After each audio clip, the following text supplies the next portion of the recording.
Y bueno, perfecto. Entonces, ahora sí. Entonces, ahora sí contarles que, nuevamente darles la bienvenida a este espacio de Datosfera Lab, que es el Laboratorio de Datos Abiertos de Wikimedia Colombia, que inicia con esta sesión, su primera, digamos, su segunda versión ya para este año 2026. Nuestra preocupación con los datos abiertos viene de muchos lugares, en particular de, bueno, uno que nos mueve mucho y es que es pensar un poco como que en el mundo moderno están tomando datos de nuestra vida constantemente, ¿cierto? Y que muchas veces esos datos son usados de muchas maneras para tomas de decisiones que afectan nuestras vidas directamente, ¿cierto? O sea, hay como que a ese proceso un poco de tomar esos datos y de tomar decisiones a partir de esos datos que recolectan sobre nosotros, se llama también como de alguna manera datificación, ¿cierto? Una datificación de la realidad en la que estamos actualmente en la sociedad y que eso es una, digamos, una idea que está ahí siempre en este espacio, que ahora de pronto vamos a retomar justamente con la primera presentación que viene, que es una reflexión y algo que nos mueve también en el trabajo, pues justamente pensar que esos datos muchas veces son propiedad de aparentemente de los estados, los gobiernos o las corporaciones, pero que también la sociedad civil estamos como llamados a apropiarnos de ellos, a hacerlos circular, a mirar hasta dónde esos datos están compartidos de manera ética o no, y justamente también como sociedad civil, ¿qué podemos hacer a partir de esos datos? ¿Qué podemos crear? ¿Qué otras narrativas podemos generar más allá de las que son oficiales o de las narrativas corporativas que se toman a partir de ellos? Entonces, bueno, no me voy a extender acá con mucha carreta, más o menos contarles que tenemos una preocupación especial por esos temas en relación a los datos abiertos y otros que justamente pues nuestros invitados de hoy les van a ayudar también como a setear, como a de alguna manera darle piso, darle acento, darle base como a todas estas ideas. Entonces voy a empezar de una a presentar a las invitadas, a las personas invitadas y sobre todo voy a empezar con la primera presentación que va a estar en manos de Eda Forero, que está aquí acompañándonos en línea. Eda Forero Triana, Eda es antropóloga cultural y es parte de Datorios como investigadora principal de justicia de datos y políticas públicas.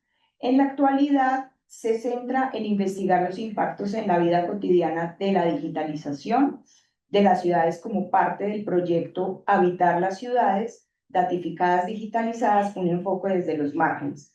Y por otro lado está Ana María Bustamante, que es profesora asistente en el Departamento de Arquitectura de la Universidad de los Andes, acá en Bogotá.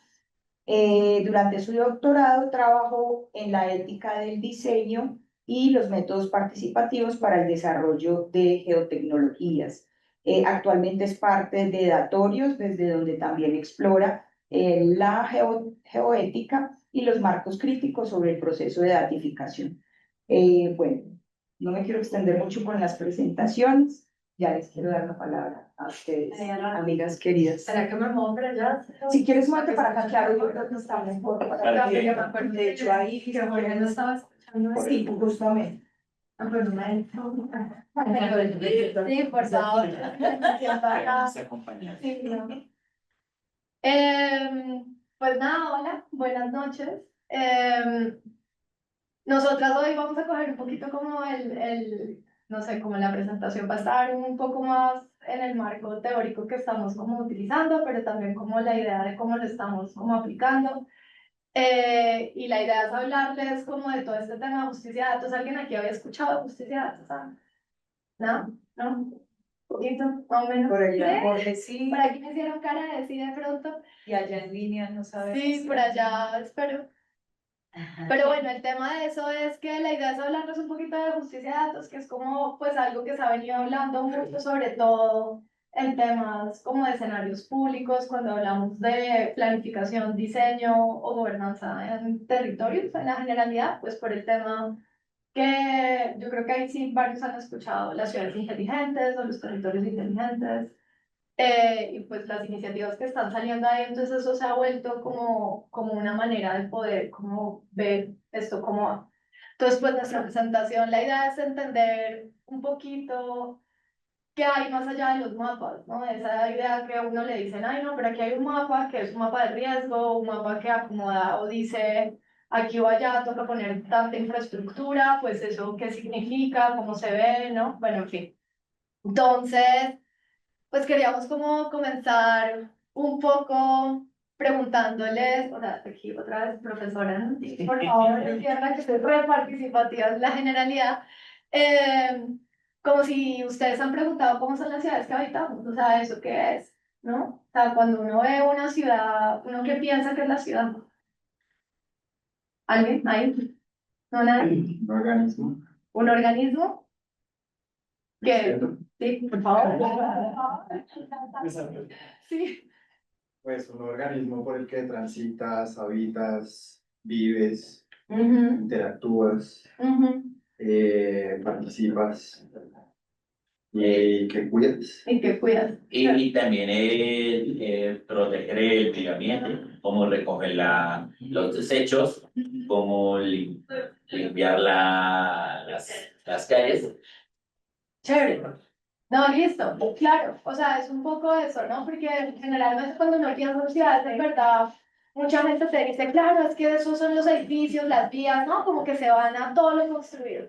Pero esta definición pues, que tú me contaste es súper interesante, ¿no? Habla un poquito más de esto, que es el como nosotros estamos viendo la ciudad, ¿no? Como esos espacios que son la intersección de muchas cosas, más allá de lo que se pone en infraestructura, que habla de experiencias, de políticas, de lo natural, de cómo se habita, bueno, en la generalidad como de todo esto, y esto es importante porque esta es un poquito, o sea, eso de que es un organismo y esta intención también de que está como en multicapas y va más allá de lo físico, también es una parte de la razón de por qué nos datifican, o sea, por qué datificar las ciudades es como tan está como en boga, o sea, como ahí, como que todo el mundo lo está intentando, pues para poder comprender y tener indicadores de muchas cosas que son muy complicadas en teoría de medir de otra manera, ¿saben? Como de poder tomar decisiones si uno está viendo ecosistemas, pero que al tiempo tiene que tener temperatura, pero al tiempo de poder saber el impacto de estas cosas, pues toca saber si hay edificios que están construyendo, no sé, por ejemplo, con el tema de los pájaros con vidrios reflectivos, ¿saben? Como toda la generalidad.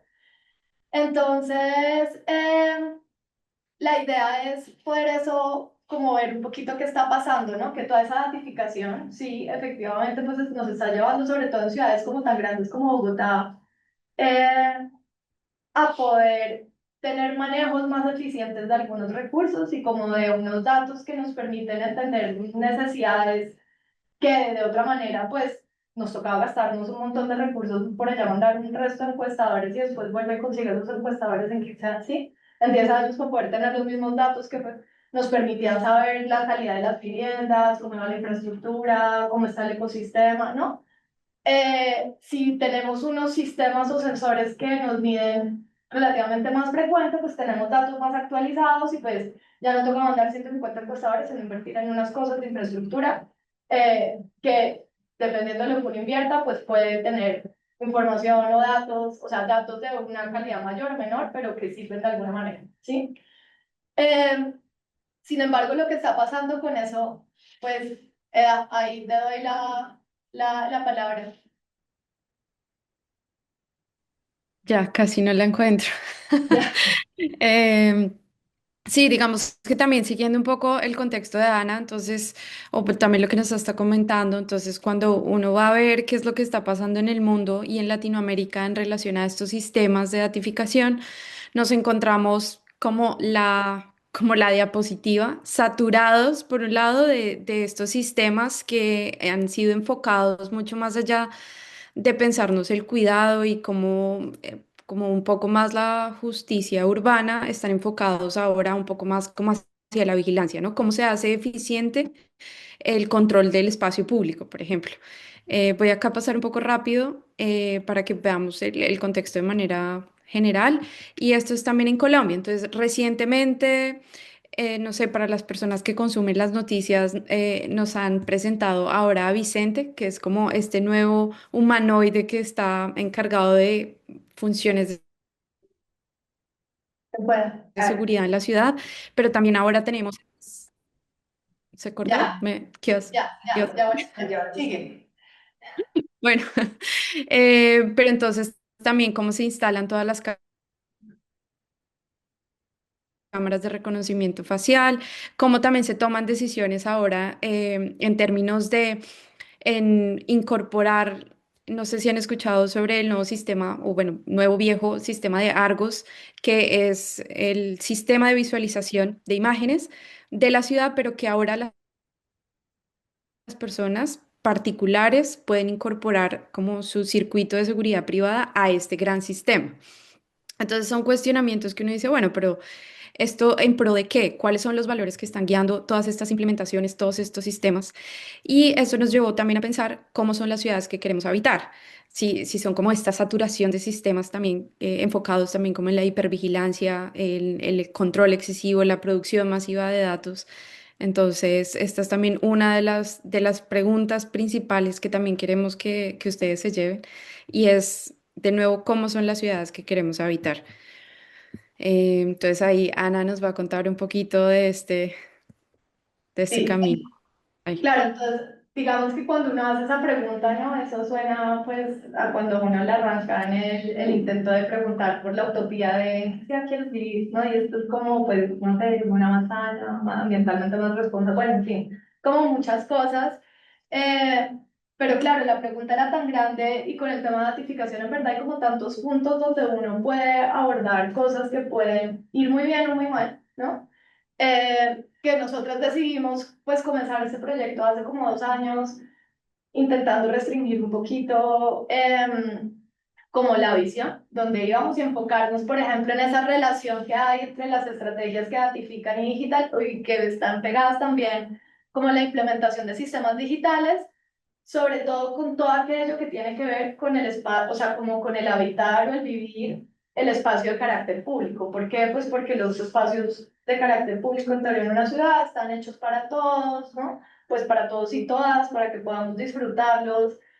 En teoría tenemos ahí como un montón de menos restricciones porque están diseñados y conceptualizados para la inclusión y la diversidad, ¿cierto? Entonces, digamos que basado un poquito en ese principio y después en, bueno, 40.000 definiciones que hay sobre temas de qué es espacio público, nosotras decidimos comenzar entendiendo y cruzando esto desde un marco conceptual que permitiera vernos como, o sea, permitiera que nosotras pudiéramos analizar muchos elementos que cruzan esa complejidad de cosas que les mostramos al principio, como de las flechas y de todas las capas, donde se viera la identificación y la justicia de datos.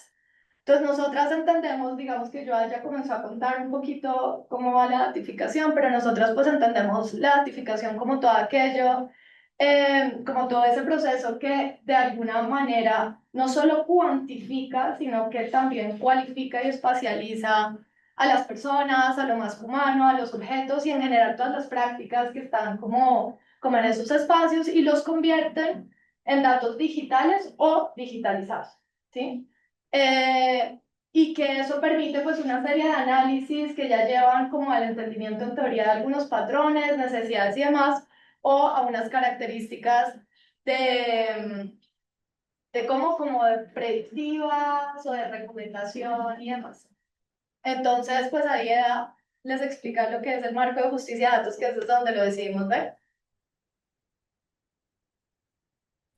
Listo, encontré otra vez el micrófono.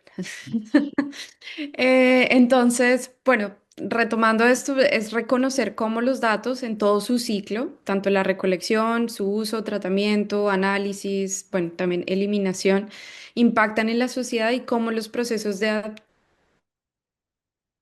identificación también promueven como una visión normativa de cómo se deberían entender y resolver diferentes como fenómenos sociales. Entonces, para ello hay unos pilares que nos permiten analizar esto. Acá les mostramos rápidamente.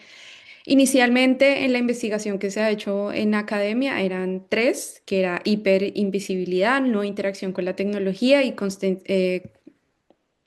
discriminación dirigida por datos. Este primer marco, digamos que también para mostrárselos un poco de escala, es como hacia el nivel de los sistemas. Y ya los otros que les mostramos, que es el refuerzo de infraestructura pública, responsabilidad global y contestación en rendición de cuentas, ya es como una escala mucho más hacia la política pública, hacia la gobernanza más, en una estructura mucho más em, vinculada con diferentes actores que no necesariamente son los que crean los sistemas o las personas afectadas por los sistemas, sino que se engloba, digamos, en un contexto mucho más amplio que ya les vamos a mostrar. Em, entonces, Sí, pues ahí como que, o sea, como el tema importante, este marco de justicia de datos en verdad comenzó, o se comenzó a hablar y se comenzó a formular, lo comenzaron a formular dos académicas en distintos momentos. Comenzó una académica que se llama Lynette Taylor y después siguió Lina Dencik como elaborando esto, y es un marco que además es, pues nosotras consideramos súper interesante porque viene desde distintas disciplinas. Esto es como derecho, temas de gobernanza en ciudad, ¿no? Temas o sea, antropológicos, sociológicos, o sea, como que digamos que eso lo intentó. Pues todo esto para que sepan el por qué, después vamos a poner pues otra pregunta más allá. Pero entonces, en estos primeros pilares que son los que les voy a presentar yo y Eda con los tres juntas, eh, digamos que estos se plantearon mucho para una primera etapa de la intención de justicia de datos, que era cuando los datos eran datos. O sea, todavía esto fue un poquito pre-sistemas full automatizados y a boom, y a, ¿sí? Entonces, para que después entiendan el por qué se pasaron los otros pilares. Pero entonces, estos primeros hablaban de visibilidad en términos de, por ejemplo, cuando en una ciudad comienzan a pasar esas cosas que a uno le recogen datos, como porque si te dicen, no, es que esto es para brindarte un acceso o un servicio, o sea, un acceso a un servicio, una infraestructura, lo que sea, o un servicio público de tal manera. Eh, pero ¿y qué pasa? Pero a veces pasa que uno no se lo preguntan a todo el mundo, o sea, van a ciertas zonas y entonces hay unas zonas de la ciudad que están, que se ven más o se muestran más porque están más datificadas. Y eso depende de muchas cosas. O son, por ejemplo, no sé, asentamientos informales, entre paréntesis, un poquito la informalidad, pero o sea, sí, o sea, ahí como entre comillas más que entre paréntesis, que los hiperdatifican para poderles como poner en teoría cualificar con riesgo, lo que sea, ¿sí? O zonas de la ciudad que están muy privilegiadas y que las siguen hiperdatificando para poder decir que ahí hay unas necesidades que otras zonas no tienen, ¿sí? Pero en la generalidad muchas veces tampoco la gente tiene agencia en decir yo quiero estar o no quiero estar. O sea, hay unas comunidades que sí, otras que no, pero eso no es como lo mismo para todo el mundo. Entonces, eso nos hablaba de privacidad y de agencia también, y como esa visibilidad. El segundo era esa autonomía que nosotros tenemos en la realidad para poder decidir qué tanto interactuamos con la tecnología. Es decir, si yo quiero tener una cuenta de banco, esto es el ejemplo más típico y perdón, pero eh, porque siempre tengo que tener en canales digitales y no hay otras maneras, ¿no? Hay un montón de bancos que ya están quitando eso. Ahorita el debe es una de esas cosas que no es un banco, pero para el caso todo es digital o por teléfono, ¿no? Entonces, eh, digamos que esas cosas es como yo, ¿por qué? O sea, cómo se restringe o cómo se limita mi acceso a ciertas cosas dependiendo de si tengo o no opción de tener que interactuar con una tecnología digital o ser notificado para poder tener un derecho que en teoría es de todos. Y esa posibilidad de poder cuestionarse, pues, cuál es el beneficio que yo tengo real de poder compartir, o sea, de compartir mis datos en términos más allá de una cosa que, pues, parece que es obligatoria o mandatoria.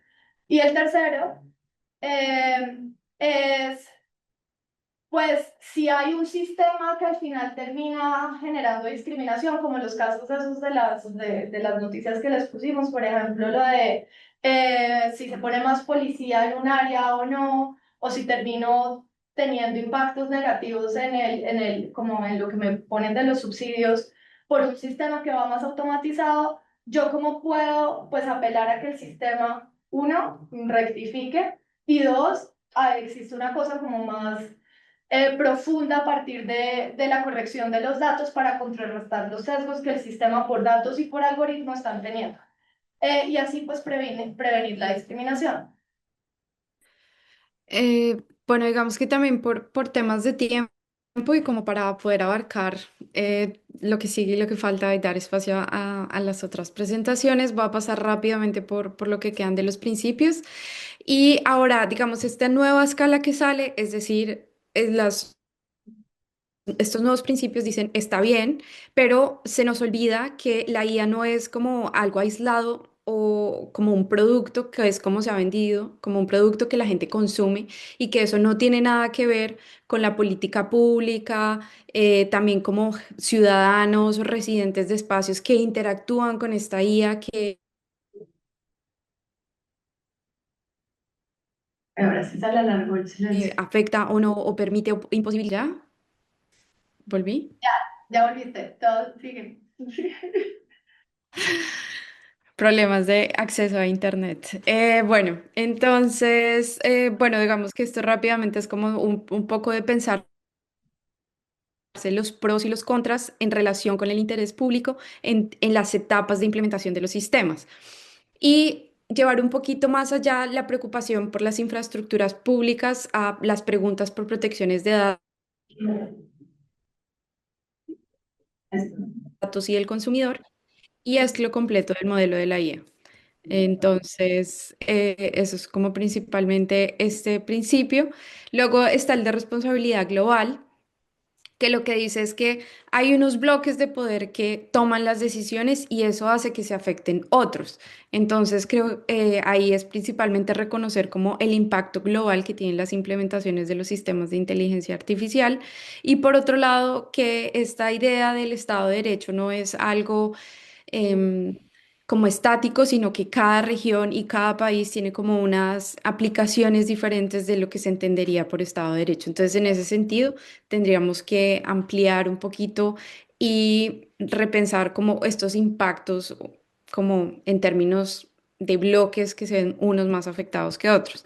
Em, y ahí finalmente está este último que es, digamos, también en el que nos enfocamos con este proyecto y es cómo generamos plataformas y metodologías de contestación y rendición de cuentas de estos sistemas, que no necesariamente sigan como en esta lógica de protección de datos que es necesaria, pero que no n- se podría decir que es un poco insuficiente. Entonces, también contestación iría a que es un tema no del diseño en sí mismo de los sistemas, sino que también es como una disputa o, digamos, una impugnación a unas ciertas lógicas de poder que se dan en la generación de estos sistemas de IA. Em, entonces, ustedes dirán, bueno, muy chévere, muy interesante el enfoque, ya se tomaron los 15 minutos y no sabemos ustedes qué es lo que hacen con esto. Entonces, para cerrar rápidamente y darles como un brochazo de lo que hacemos, les cedo la palabra a Ana para que pues también les cuente un poquito de todo este proyecto que se ha ido desarrollando en los últimos 2 años. Claro, entonces ahí viene un tema y es que por eso pusimos lo de esto es puro tilín, tilín y nada de paletas, porque esto suena un poco a veces como al discurso súper bonito del mundo ideal iría por allá, ¿no? Y es como, y en verdad nos pasó porque comenzamos como a intentar revisar el tema de los territorios inteligentes y sobre todo los impactos que tienen en lugares como Latinoamérica donde además pues hay una disputa también por la privatización de los datos, eso como ¿no? Como que un resto de compañías comienzan a ofrecer sus servicios de infraestructura para datificar, pero después ellos venden los datos de regreso a los gobiernos y entonces aquí se comienza a generar dependencias, bueno, 40.000.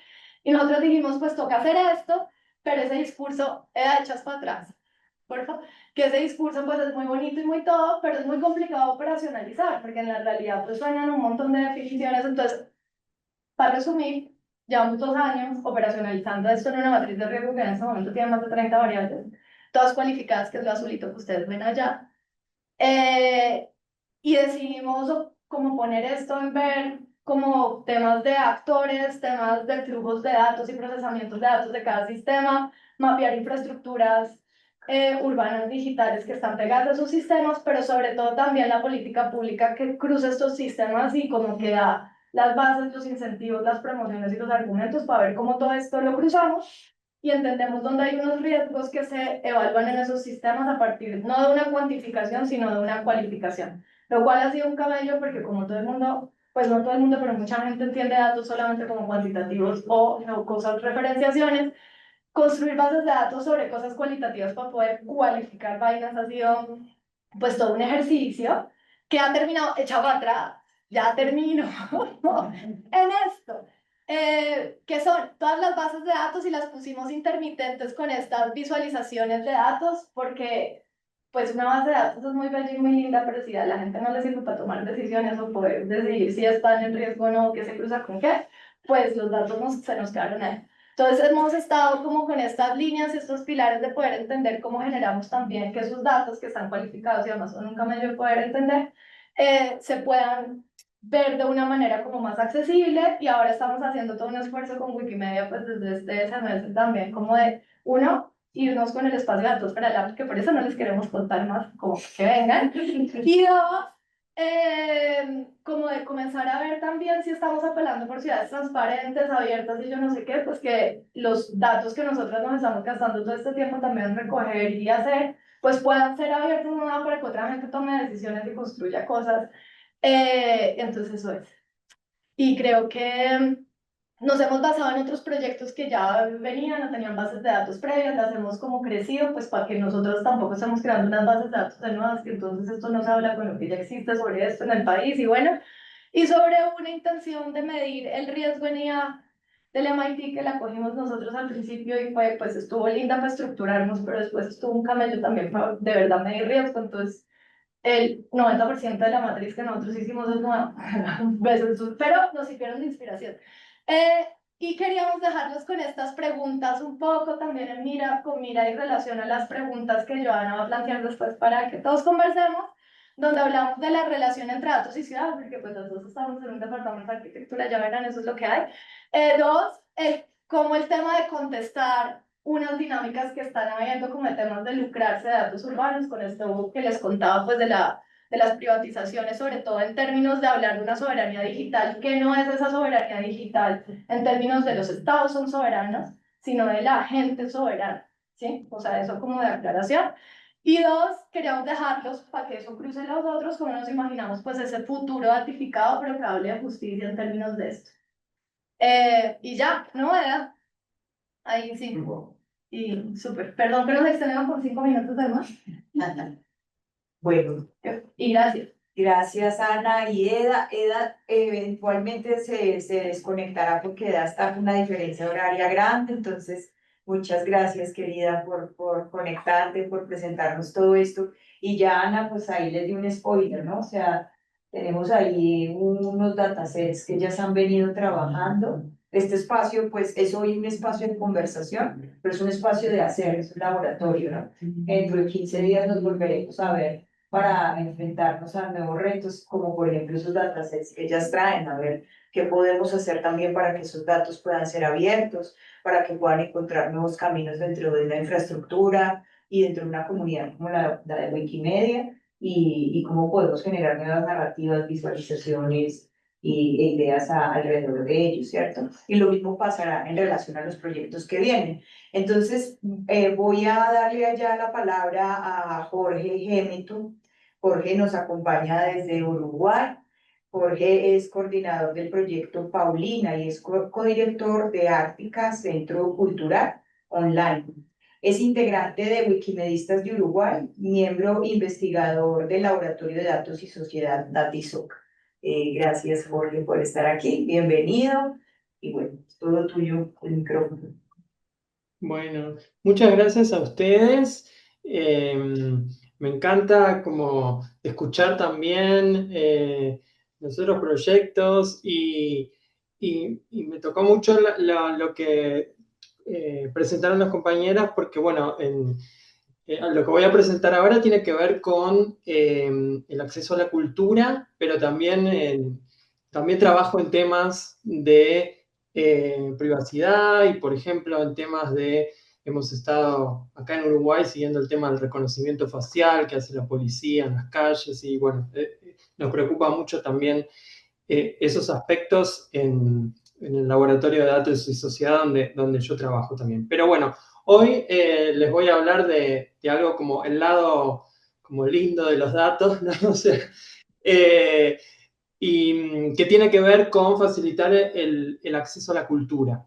Voy a compartir mi pantalla para ir siguiendo con ustedes algunas ideas.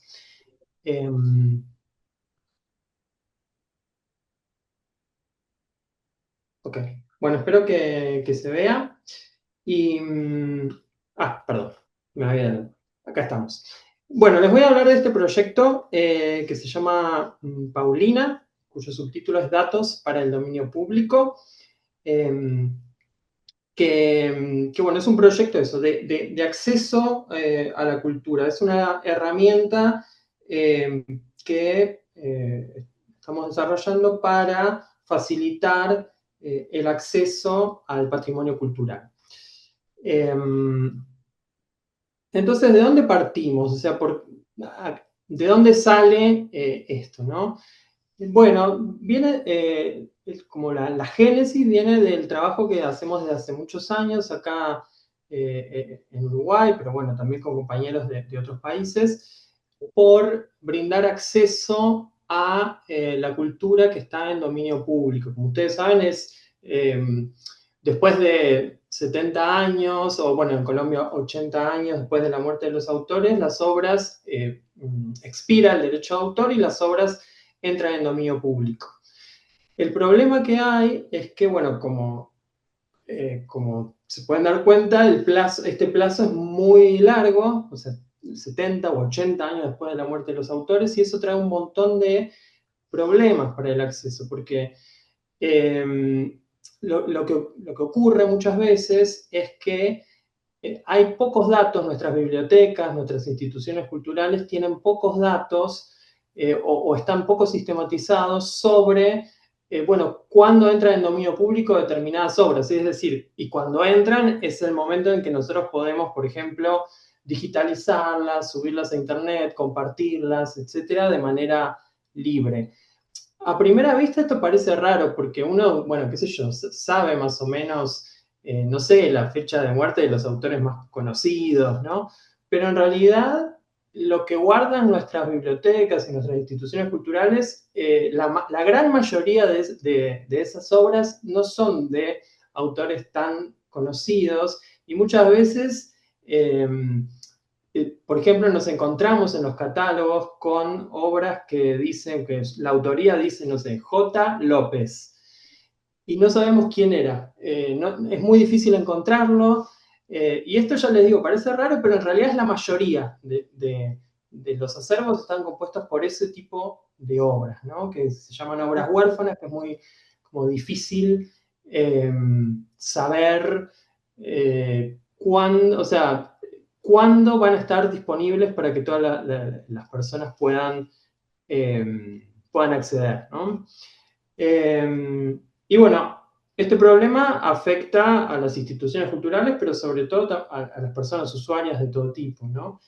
Y bueno, entonces, acá en el grupo de Wikimedistas de Uruguay y también en contacto con otros compañeros de los capítulos de la región, porque eso es algo que tiene de bueno, como contaba Joan al principio, hay grupos locales en los distintos países, pero estamos todos colaborando, haciendo cosas juntos y bueno, entonces se generan un montón de iniciativas que están buenísimas. Se nos ocurrió, nosotros venimos trabajando esto hace mucho y como después de ver distintas estrategias posibles, como armar bases de datos en cada uno de los países, armar como plataformas, etc. Con el correr del tiempo fuimos viendo que había una estrategia que era como superadora de todos los esfuerzos anteriores y que estaba basada en uno de los proyectos Wikimedia que Joana comentaba, que es Wikidata. Así como Wikipedia es la enciclopedia libre que todos podemos editar, Wikidata es algo así como la base de datos libre que todos podemos editar.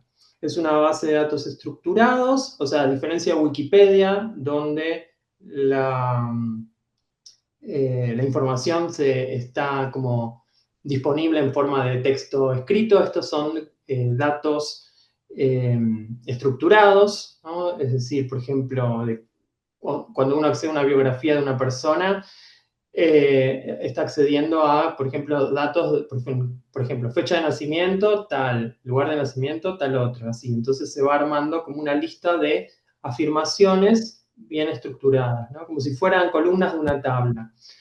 El contenido es libre, es sin fines de lucro, es colaborativa, esto es clave, ¿no? ¿Por qué nos pareció que Wikidata era importante, o sea, era como una herramienta muy potente para esto? Porque hay, en este momento hay decenas de miles de editores de Wikidata de todo el mundo que pueden aportar a esos datos. Y esto es importante porque nosotros antes trabajamos, bueno, decíamos, bueno, para Uruguay, nuestra, eh, nuestra manera de pensar, el problema era, bueno, Uruguay es un país relativamente chico, en el cual si más o menos agarramos algunas fuentes importantes de información, podemos llegar a abarcar una buena proporción de, por ejemplo, los autores, por ejemplo, escritores, músicos, etcétera, que están en dominio público. Pero en realidad, incluso para Uruguay, la tarea terminó siendo desbordante. Y ni que hablar para un país, por ejemplo, como Colombia o bueno, como otros más, donde hay cientos de miles de autores que habría que trabajar. Entonces, esta es una tarea enorme que, por supuesto, hacen en gran medida las instituciones, pero que las instituciones muchas veces no tienen todos los datos y muchas veces son personas las que tienen esos datos y pueden colaborar, o las instituciones no saben que existe Wikidata, pero hay personas que sí lo conocen y pueden generar ese nexo, etc. Además es multilingüe, es decir que eso es interesante, lo pueden aportar personas que hablan otros idiomas, o sea, cuando yo pongo que la fecha de nacimiento es tal, la pongo en mi idioma, pero otra persona que habla otro idioma la ve en el suyo propio. En este momento ya tiene alrededor de 120 millones de ítems de temas diversos. Entonces, les estoy dando una idea de por qué nos pareció interesante abordar el problema de mejorar los datos disponibles sobre patrimonio cultural, sobre las obras y autores que de principio del siglo XX y antes, de esta manera. Acá las ventajas, bueno, es un poco lo que ya dije, pero otra ventaja importante que me olvidé de decirles recién es que los ítems, que se llaman así, de Wikidata, por ejemplo, de un autor o de una obra, están conectados, tienen una sección que es de identificadores. Y esos identificadores son de distintas, por ejemplo, bibliotecas o museos o distintos tipos de instituciones. Y entonces, por ejemplo, un autor, no sé, digamos, por ejemplo, una autora uruguaya, Paulina Luisi, puede tener un identificador de la Biblioteca Nacional de Uruguay, pero también de la Biblioteca Nacional de Colombia y de otras bibliotecas. Entonces, de alguna manera, Wikidata es una especie de hub que permite ir luego hacia los distintos lugares que tienen más información sobre eso que estamos describiendo. Pero bueno, Wikidata, con todo lo bueno que tiene, también tiene algunas limitaciones para el problema que queremos abordar, que es que lo primero y principal es que es una base de datos generalista, es decir, no está especializada en temas de patrimonio cultural. Por ejemplo, en Wikidata hay elementos, ítems de, no sé, hay de patrimonio, pero también hay de deporte, hay de geografía, hay de lo que a ustedes se les ocurra. Y justamente por eso es que no está hecha especialmente para visualizar datos, información sobre patrimonio cultural. Uno cuando accede, acá hay un ejemplo que les puse, cuando accede, bueno, se encuentra con una interfaz que es un poco, digamos, como un poco árida, si se quiere, para lo que uno esperaría, bueno, quiero saber quién es este autor y quiero ver qué obras publicó y acceder a ellas, ¿no? Es más como una base de datos, como una especie de infraestructura para luego poder hacer algo más lindo por encima. O sea, más lindo, no sería la palabra lo más lindo, más útil, más apropiado a necesidades más puntuales, ¿no? Eso por un lado. Y por otro lado, a pesar de tener 120 millones de ítems, a pesar de que existe muchísima información en Wikidata sobre patrimonio cultural, bueno, tiene de todas maneras mucho que le falta. Y la mayoría de lo que le falta es de regiones como la nuestra, ¿no? De Estados Unidos y Europa hay millones de ítems, de obras, de museos, de la ubicación de las obras en los museos, información súper detallada, muy, muy, muy fino, ¿no? Y de acá, en cambio, tenemos poco de eso, o en relación tenemos mucho menos. Entonces ese es un trabajo enorme que hay que seguir haciendo, pero que bueno, hace falta que le prestemos atención porque Wikidata por sí solo no nos va a resolver el problema. Hay que generar estrategias para intervenir en Wikidata, ¿sí? Desde nuestra región. Y bueno, acá entra lo que estamos haciendo especialmente con Wikidata, a partir de Wikidata, que es esta herramienta que se llama Paulina, que muchos preguntan el origen del nombre, tiene que ver con el ejemplo que les puse antes de Paulina Albizzi, es en homenaje a una autora uruguaya de principios del siglo XX, que bueno, que además fue activista por los derechos de las mujeres acá en Uruguay, del voto femenino al principio del siglo XX. Y bueno, esta herramienta está alojada en un servicio de alojamiento que brinda la propia Fundación Wikimedia, que se llama Toolforge. Acá está el enlace, paulina.toolforge.org. Y así se ve cuando uno entra a esa URL. Lo que hay es un buscador y algunos ejemplos, por ejemplo, de autores, autoras y obras. Y lo primero que podemos hacer es simplemente buscar algún autor, hacer una búsqueda sencilla. Hay un desplegable donde podemos buscar esos autores o podemos buscar obras específicamente.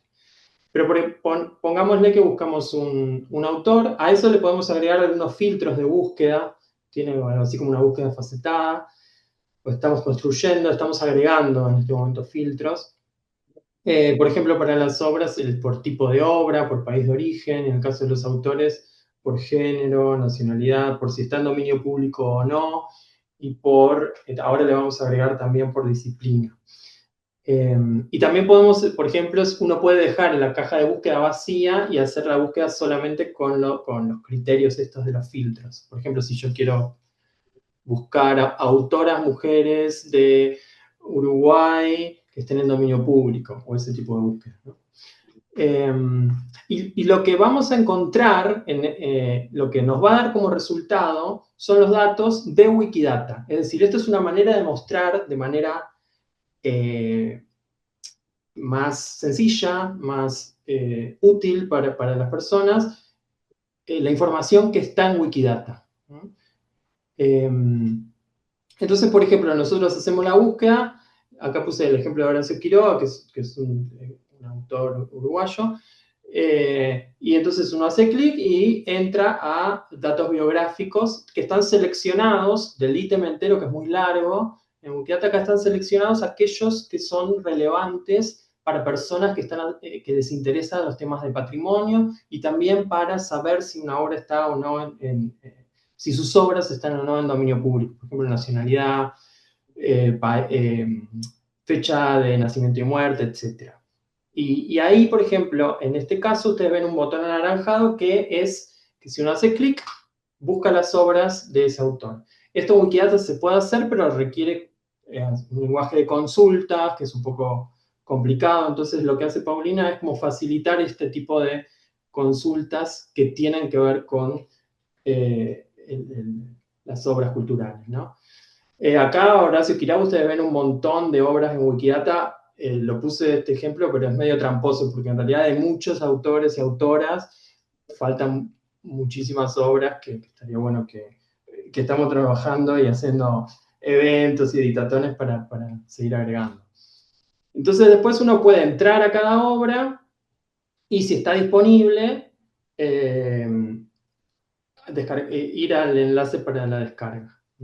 Y nos dice si la obra, ahí a un costadito donde se ve en verde, dice que el estado de derechos de autor de la obra está en dominio público.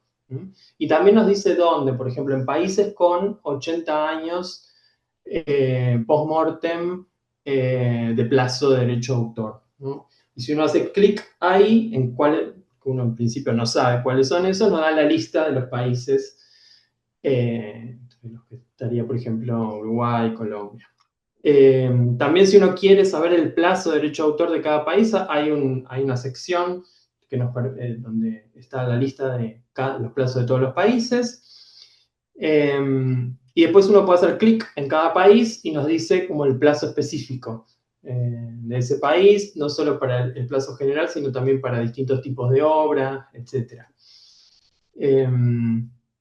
Bueno, la herramienta está en español, pero también está en otros idiomas, porque la idea es que sirva no solamente acá en la región, sino también que apoye también procesos y actividades para fortalecer los datos sobre patrimonio en otros lugares.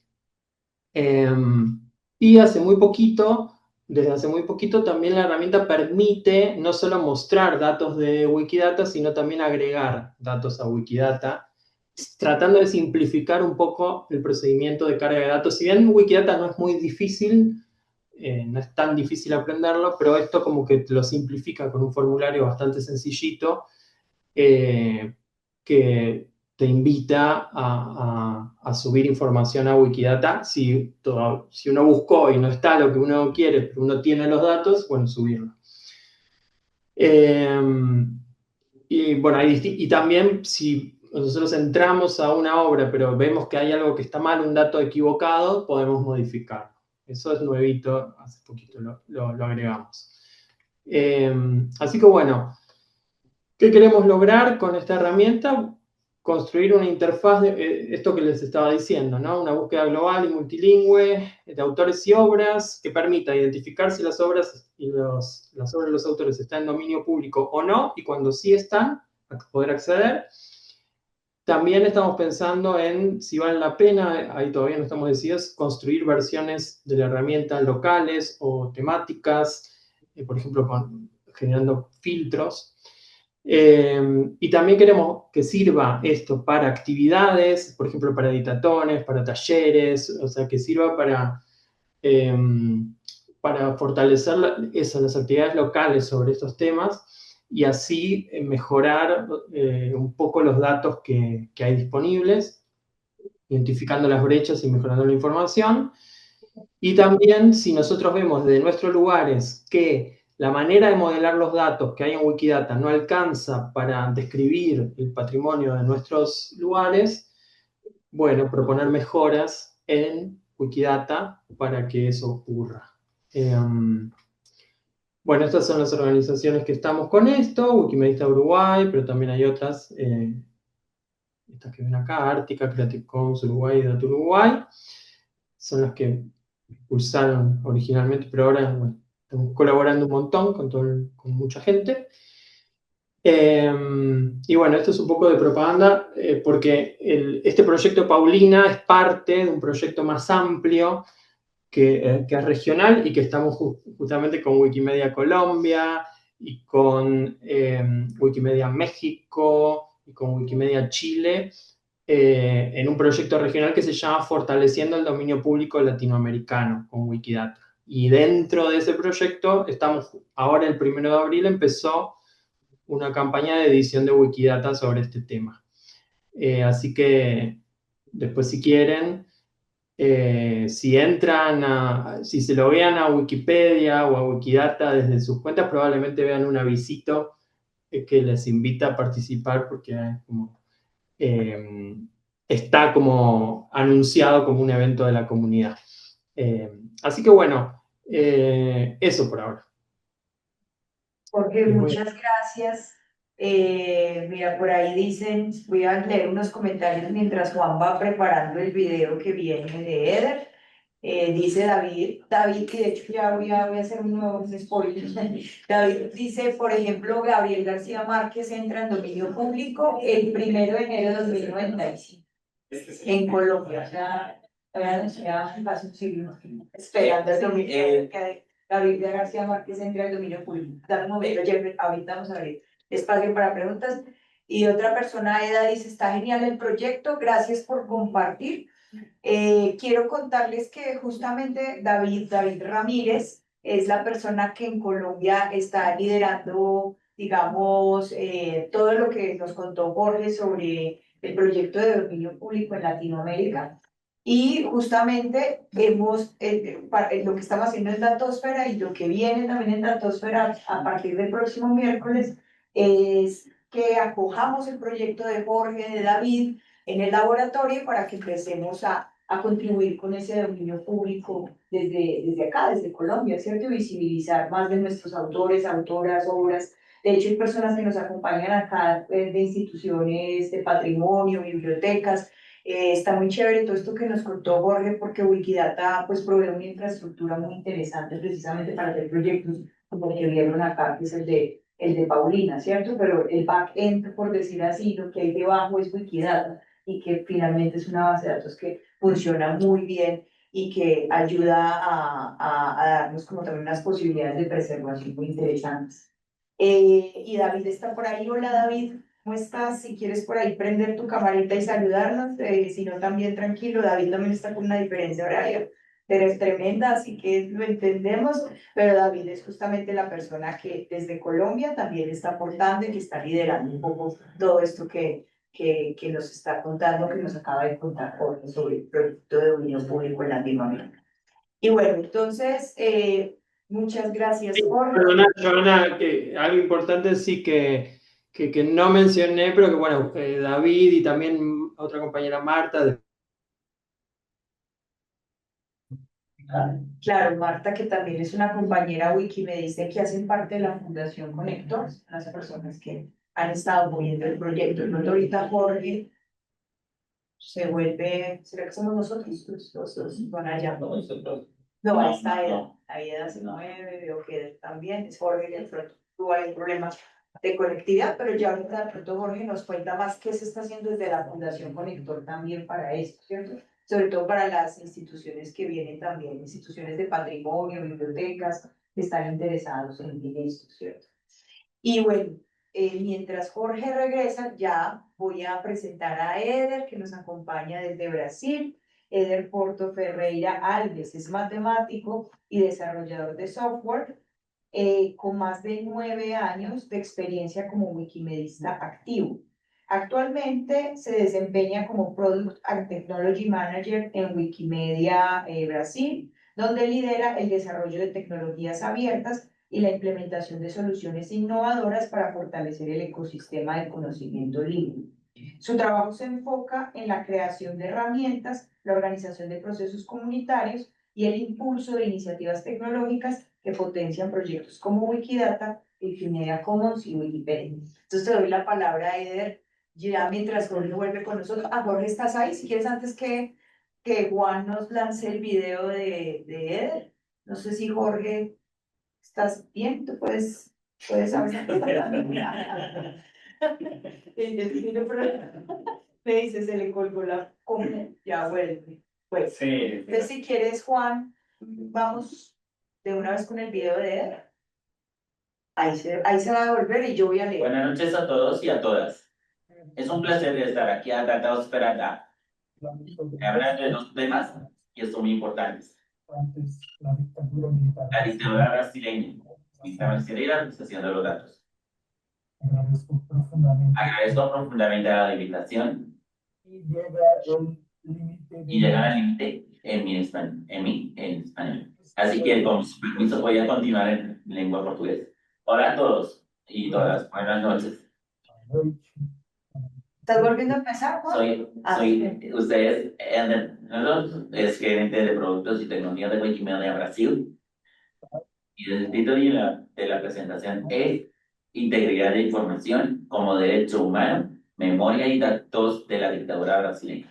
Así comienza también citando la declaración de Bihok en el más 30,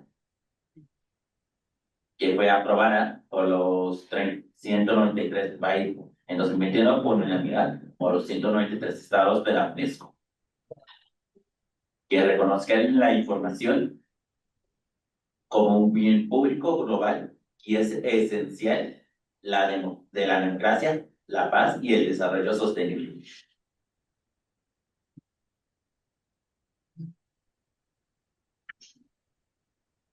Teniendo en cuenta que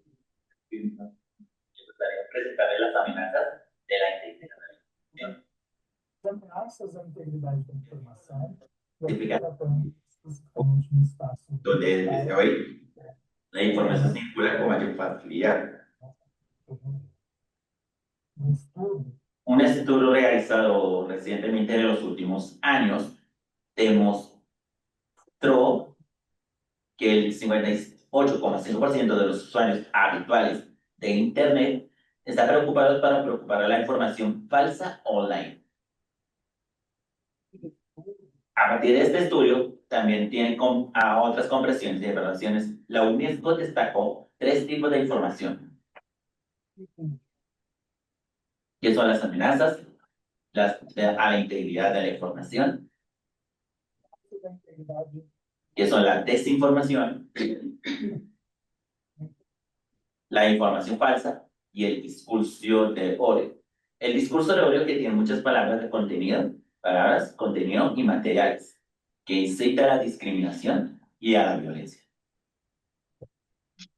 En caso de una información falsa, se trata de que la información es inexacta y se comparte de forma involuntaria, sin intención. Bueno, entonces, este es un video de WhatsApp que compartimos sin comprobar la fuente del video que daría haciendo gestos, que hablan o haciendo gestos o acciones que no son ciertas, que son compartidas sin verificación, sin cuidado e internet. Va a seguir, Y por va a seguir. Y por último, la desinformación, que también es información falsa, pero creada intencionalmente para ser falsa. Es falsa, sé que es falsa y quiero que ella sea falsa. Y se utiliza y se crea para causar daño a una persona, a un grupo o a cualquier interés que se oponga al de ese grupo. Personas o individuos que están propagando o creando desinformación. Para combatir estos 3 riesgos, la UNESCO publicó en 2022 las directrices para la gobernanza de plataformas digitales que promueven la transparencia y responsabilidad en consonancia con las normas internacionales de derechos humanos. Otro aspecto que me gustaría destacar aquí reside en la naturaleza efímera y frágil de las fuentes en Internet. Como sabemos, la Internet no es un archivo permanente, los enlaces se dañan, las plataformas se cierran, el contenido desaparece sin previo aviso y con él la evidencia histórica es irreemplazable. Las consecuencias directas para la memoria histórica colectiva, cuando nos ocupamos de este tema, es la pérdida de evidencias como violaciones de derechos humanos, la imposibilidad de verificación y auditoría posteriores. De esa información en la que me estoy basando en una fuente, la fragilidad de los proyectos que dependen de fuentes externas y acceso desigual a información a medida que pasa el tiempo, pensando aquí también en términos del cuidado en el acceso a información. Elegí esta imagen porque es una imagen muy significativa, bastante representativa del periodo que estamos abordando aquí dentro de esta presentación, que es el periodo de la dictadura brasileña, un graffiti en un muro, en una protesta con soldados justo debajo, que dice dictadura asesina. ¿Alguien quiere continuar? Yo lo tengo. La dictadura cívico-militar brasileña sucede en 1974 y tiene una duración de 21 años hasta 1986. Ella representó una ruptura completa del tejido social brasileño que existía hasta entonces en el país. La dictadura, además de ser un régimen autoritario y violento, se instrumentalizó el silencio Instrumentalizó sobre el silencio y la desinformación como herramienta de control de la sociedad. La persecución política, la tortura, la desaparición forzada y la destrucción de millares de archivos documentales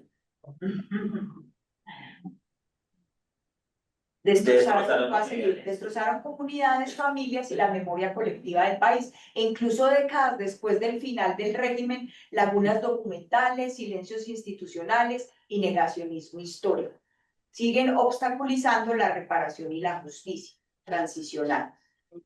Aquí elijo otra imagen bastante significativa, que es la finalización o cierre del proceso de votación de la nueva Carta Constitucional en 1988, aprobada en 1988.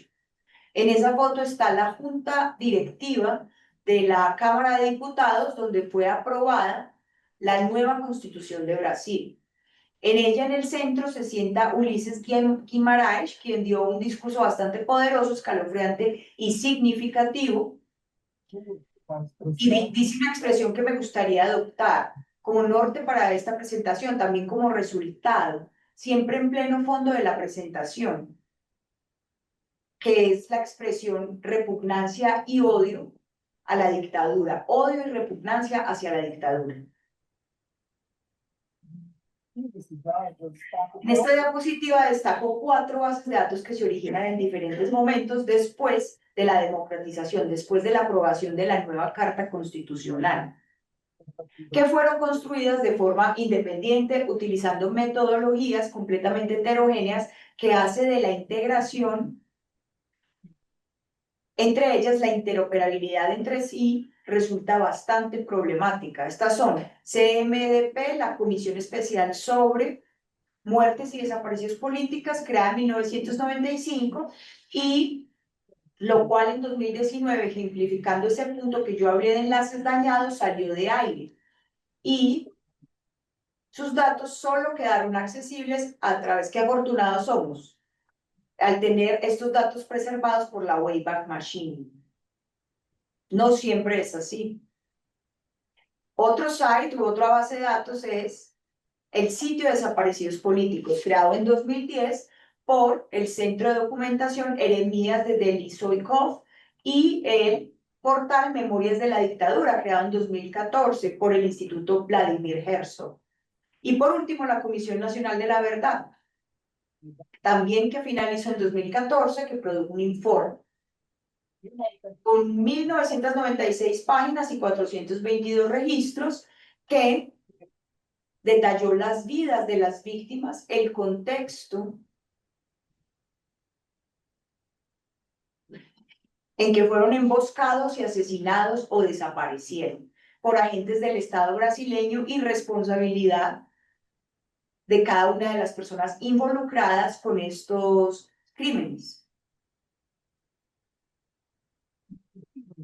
También en 2014, el profesor Joao Pechansky, quien era profesor de Ciencias Políticas en la Facultad de Casper Libero, inició un proyecto para evaluar una clase de 168 estudiantes de periodismo que, en lugar de realizar exámenes, adoptarían a una persona asesinada o desaparecida durante la dictadura y que harían el mejoramiento de la entrada en Wikipedia. Este proyecto se llevó a cabo en colaboración con la Comisión de la Verdad del Estado de Sao Paulo, Rubens Paiva, vinculado a la Comisión Nacional de la Verdad, que proporcionó archivos inéditos sobre 166 casos. Aquí hay 2 ejemplos de entradas creadas o mejoradas por los estudiantes del profesor Joao Pechansky en el proyecto. El proyecto en sí generó 156 entradas nuevas o sustancialmente mejorados en la Wikipedia en portugués y que fueron conectados en una lista, un documento central que se convertiría en la base de la lista de muertes y desaparecidos políticos durante la dictadura brasileña. Las fuentes utilizadas por los estudiantes fueron las mismas de las diapositivas anteriores, de CMDP, el DP, el de LMD y la Comisión Nacional de la Verdad. El proyecto de Wikipedia de la Facultad de Casper Libero fue por lo tanto al mismo tiempo un ejercicio pedagógico de evaluación del estudiante y también la primera etapa de la curaduría humana de esa lista. Aquí tenemos algunos resultados sobre las entradas en esta lista, pero el punto central de esta diapositiva es que en la lista existían fragmentos dispersos en diferentes bases, con metodologías incompatibles entre sí, para la determinación de quién era o no, por ejemplo, una víctima del Estado. Cada una de esas bases de datos utilizaba criterios propios para denominar a las víctimas, clasificar las causas de muerte, registrar las fechas e identificar a los agentes del Estado involucrados e implicados en los delitos. Entonces el desafío se convirtió desde la construcción de estas entradas, posterior a este proyecto, en la construcción de una estructura única, semántica y persistente que reuniría los datos de estas personas y estas bases de datos. El proyecto adoptado fue Wikidata porque es un modelo bastante bueno y bien integrado dentro de proyectos de Wikimedia, con licencias compatibles con la publicación de estos documentos también. Y estaba dividido en 3 partes. La identidad de la víctima, dónde nació, cuál era su nombre, su afiliación política, la ocupación, cómo era la persona en vida. También la segunda parte, que es las circunstancias de muerte o desaparición, el campo más difuso en estas listas, porque la muerte es un delito que ocurre en un momento específico. Tiene un día, una fecha, una hora, un lugar donde ocurrió, aunque sea desconocido. Este sucede, es un crimen puntual, pero la desaparición es un delito continuo y el Estado brasileño es culpado del delito de desaparición política de varias personas de esa lista, que debido a esta destrucción documental, que ya mencioné anteriormente, desconocemos el paradero de estas personas. Por lo tanto, además tenemos la cadena de represión que son los agentes involucrados en estos crímenes y la responsabilidad de estas personas nominalmente. El proyecto en sí de reconciliación de esas bases de datos para colocarlas dentro de Wikidata fue un gran esfuerzo, comenzando desde 2016, 2017 y en adelante, para hacer la reconciliación de esos datos, de esas bases de datos. Para Wikidata específicamente pensando en la contribución o a posterior también. Entonces existe gente famosa, gente que no es tan famosa. Rubens Paiva está, él es uno de los personajes principales de la película Todavía estoy aquí, y que podrían ampliarse y mejorarse gracias al esfuerzo de la comunidad. Wikidata es la mejor. Wikidata ofrece identificadores estables que sobreviven principalmente. Aquí pensando en los cambios en el gobierno y la financiación y de la propia plataforma. Entonces ofrece una API abierta que permite reutilización sin intermediarios, lo que permite hacer inferencias directamente sin pedir permiso ni solicitar nada a un tercero. Esta lista de muertos y desaparecidos políticos en la dictadura militar brasileña fue la primera lista que nosotros tenemos noticia automática creada a partir de datos en Wikidata, destacada en un proyecto de Wikimedia. También produjimos, me refiero al profesor Joao Pekansky y yo, un artículo científico para hacer la comparación entre las bases de datos. Hoy en día Wikidata es la base de datos más grande de datos, no es la base de datos oficial, pero es la base de datos más grande sobre muertes y desapariciones durante la dictadura militar brasileña, con 400 personas, 430 personas versus la comisión la Comisión Nacional de la Verdad, que es la base más grande, que tiene 422 personas. En este gráfico hago una comparación entre la completitud de la información y de las propiedades dentro de las bases de datos con Wikidata. Así podemos ver aquí que dado un número de personas que están en esa base de datos y dado el número de Wikidata, cuál es completitud en esa base de datos que son representadas por estas barras negras.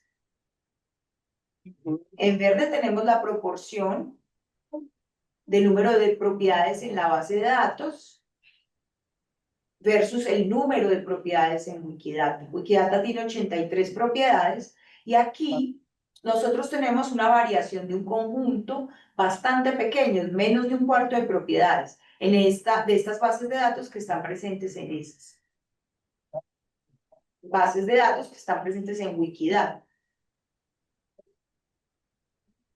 En comparación con esas bases de datos. Así, Wikidata acaba convirtiéndose en la base de datos con un mayor número de propiedades específicas sobre esas personas que son víctimas del Estado. Este gráfico no tiene precedentes, pero su conclusión no, porque esa es la conclusión del propio artículo, que es una evaluación, una comparación entre esas bases de datos sobre 3 aspectos específicos. La completitud de la información contenida dentro de la propia base de datos. Entonces, si tengo 338 personas registradas en la CMDP, ¿cuántas de las propiedades de los campos disponibles en CMDP están completos? Y así sucesivamente con cada una de las bases de datos, que es lo que representa la completitud. Esto es el azul. En verde tenemos la consistencia de los datos dentro de la propia base.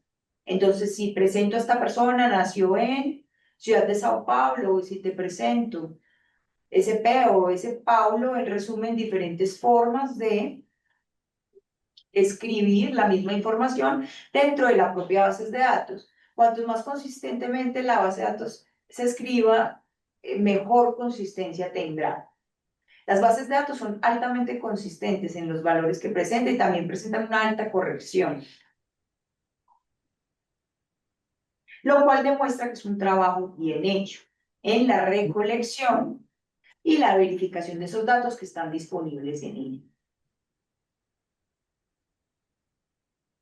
Aquí en la diapositiva de resultados presento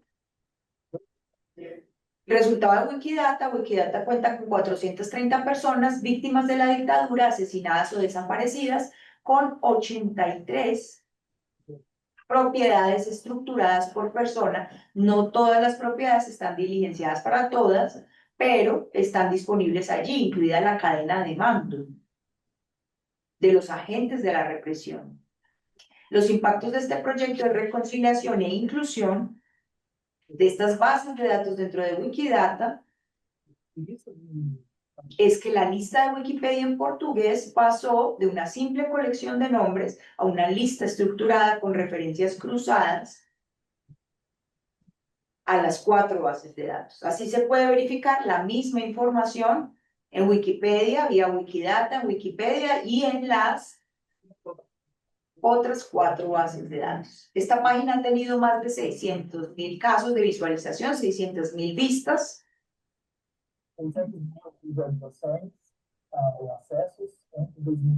Entre 2015 y 2026, y los datos dentro de Wikidata son abiertos, reutilizables, interoperables y disponibles bajo una licencia libre Creative Commons CC. Y abrió puertas a partir de la inclusión de estos datos allí, nuevas posibilidades para visualizar y hacer inferencias sobre esos datos que las otras plataformas, las otras bases de datos no proporcionaban. Y aquí muestro rápidamente las visualizaciones en Wikipedia, la lista, la distribución de muertos y desaparecidos por género, que es una información factual. No es fácil, se puede hacer verificación a través de las bases de datos, pero no se recupera fácilmente. La edad tampoco se recupera fácilmente de la muerte o desaparición de las personas involucradas, de las víctimas del Estado durante la dictadura. Y aquí hay un análisis agregado de todos los datos de todas las personas que están listadas en Wikidata, que las otras bases de datos, espera. Su función tampoco es hacer esa inferencia, pero es una ventaja estructural a partir de Wikidata. Es muy triste este gráfico en realidad, porque en un análisis de los números, la dictadura asesinó a muchos jóvenes.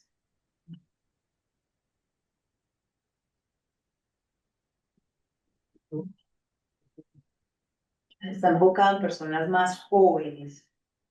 Podemos realizar una evaluación del perfil del opositor a la dictadura en Brasil, incluyendo 2 personas menores de edad.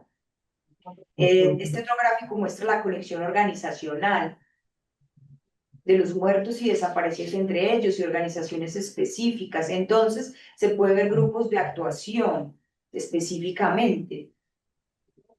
Este grupo tenía, por ejemplo, este de aquí en la esquina inferior izquierda, 8 o 9 personas conectadas.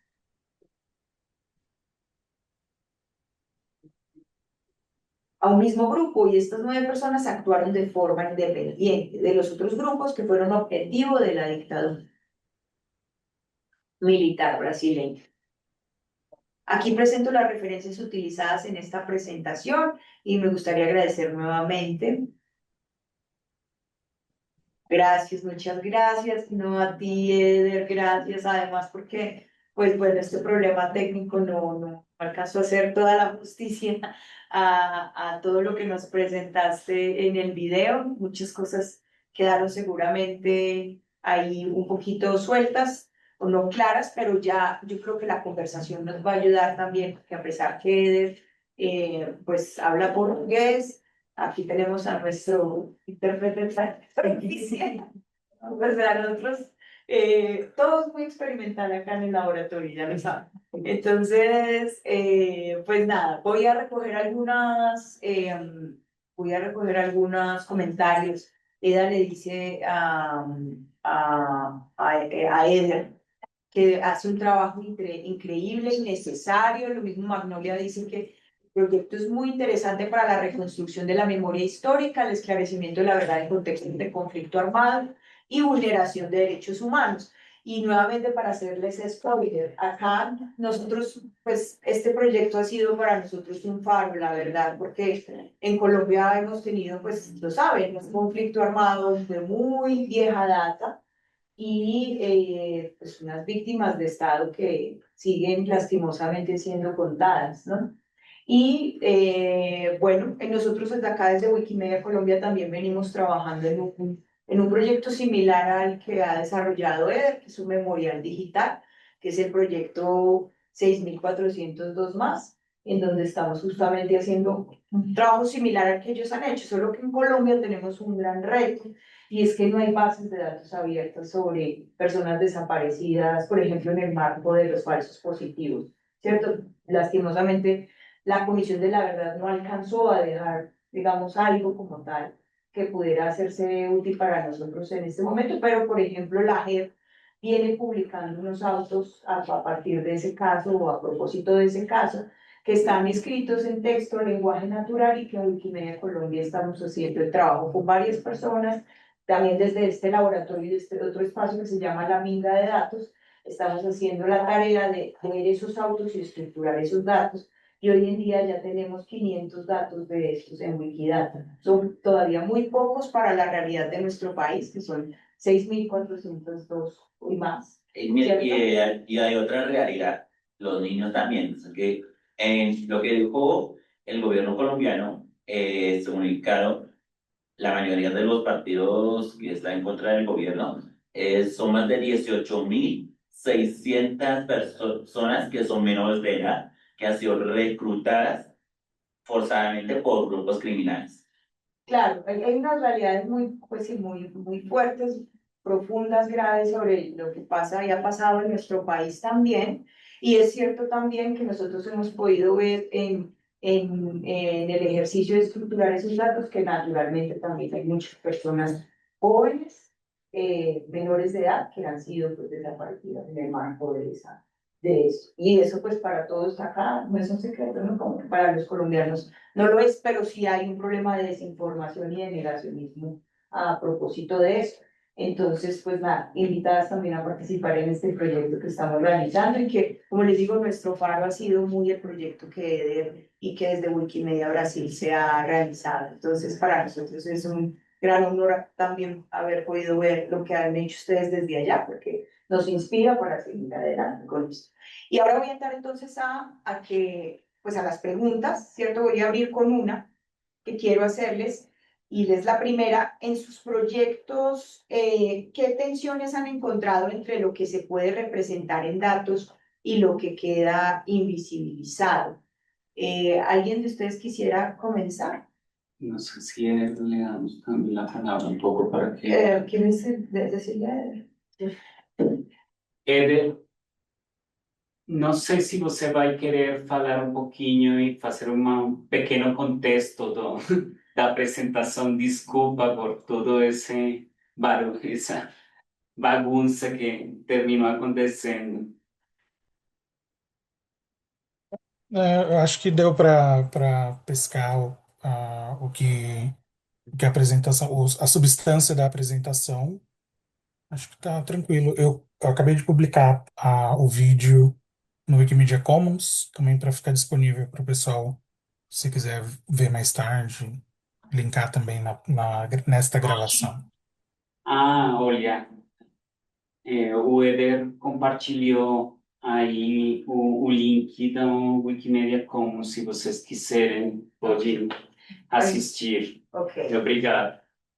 Nos ha compartido un link para en Wikimedia Commons, más o menos lo entendieron. Si acaso, pues más adelante, como lo dejamos en YouTube y a ustedes también les compartiremos el video, pues les dejaremos. Es lo que dice en resumidas cuentas sobre la memoria histórica. Durante la dictadura, Espérate, Jeff, vamos a seguir acá con las preguntas. Eder, você gostaria de responder a primeira pergunta que a Joana falou? Sim. Eu acho que a maior tensão que a gente encontrou na modelagem e na inclusão desses dados dentro do Wikidata foi a questão da modelagem dos agentes envolvidos nos crimes, porque é um campo muito complexo pela quantidade de pessoas, pela modelagem de informações de quem são essas pessoas.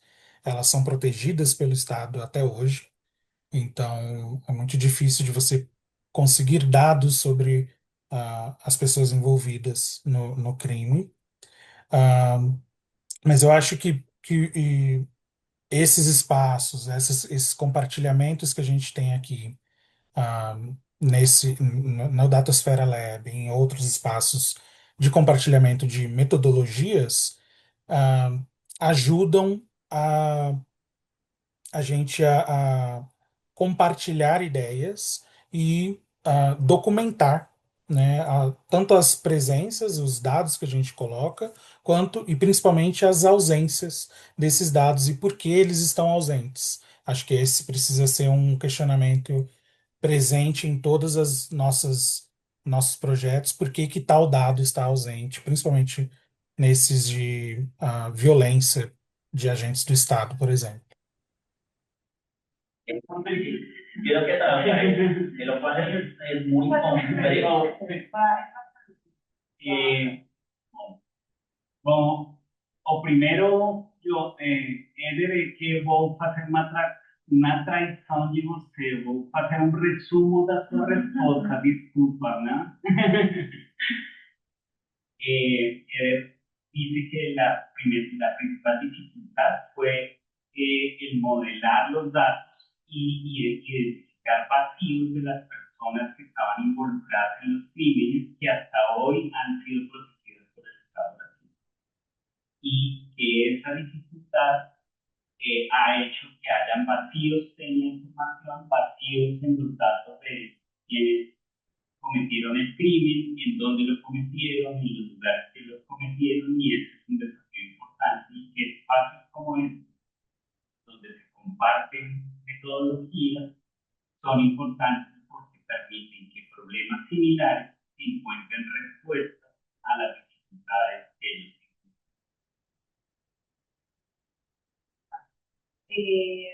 Queda porque Ana, nosotros creo que nosotros estamos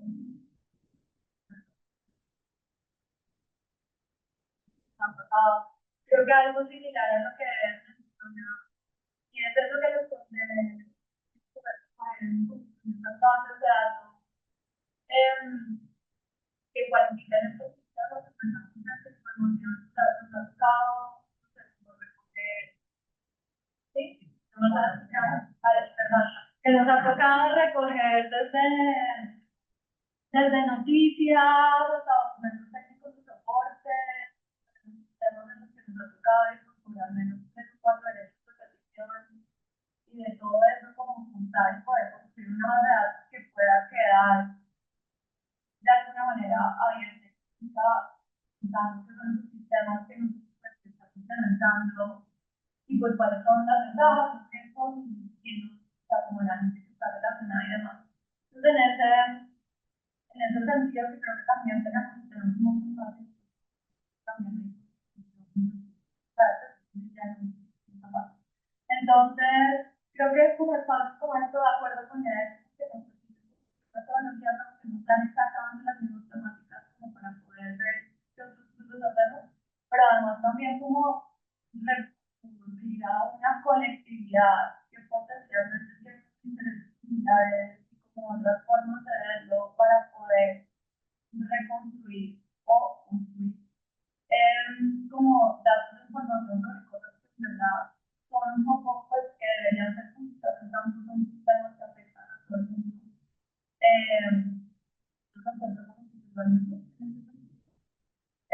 Y pues la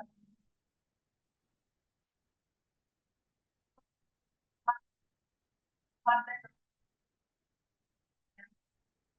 públicos, pero en verdad por las razones que sean, en otras partes, por ejemplo, de los sistemas que nosotros estamos también revisando, que tienen un componente manejado por empresas privadas, que también entonces terminado restringiendo cómo funcionan los lugares que proyectan a mí, que siempre están en una situación. Entonces creo que con eso también, nosotros tenemos como un dicho que es que la falta de datos también es un dato cínico porque también permite contar qué cosas no quieren contar o qué cosas están intentando pues que no terminen siendo visualizadas un poco particular para estamos en la aplicación, pero efectivamente creo que eso también dice mucho. Entonces nosotros también estamos como intentando visualizar eso y creo que el saber que un colectivo también lo tiene relacionado con eso. Se escucha un poco raro, pero a ver, ahí me escuchan mejor. Ah, no, nada. Bueno, era, si quieres seguir. Bueno, sí, lo que iba a decir era principalmente eso, que se escuchan como lo que decía con la cancelación del sonido, entonces es un poquito difícil de escuchar. Entonces voy a complementar a Ana en algún sentido, espero. En también algo que nos parece muy importante y que por eso también queremos aterrizar el proyecto a este espacio es posicionar o invertir un poco esto de ser sujetos de datos y tener una posición mucho más activa y también como menos en la indefensión, ¿no? Mucho más enfocada a la acción que permita también generar procesos participativos, pero que puedan contestar y hacer algo respecto como yo hablo de la figura del auditor, pero un poco sí, es como empezar a generar esta cultura de los residentes porque las ciudades datificadas no se van a detener, o sea, es decir, esto es como un proceso en bola de nieve y lo que requiere también es un poco empezar a generar esas habilidades y esas capacidades que nos permitan contestar a estos sistemas también desde una participación cívica. Que claro que esto es muy difícil de poner, digamos, como en la sistematización de la información, pero que es algo que sí queremos potenciar de alguna manera y que creemos que este es un espacio que puede ser muy provechoso también para nosotras aprender también a movernos en este espacio. Entonces, era principalmente eso. Y Jorge, si me escuchan, Sí, Sí, ahí sí. eh, Es que creo que no sí, ahí. bueno, sí.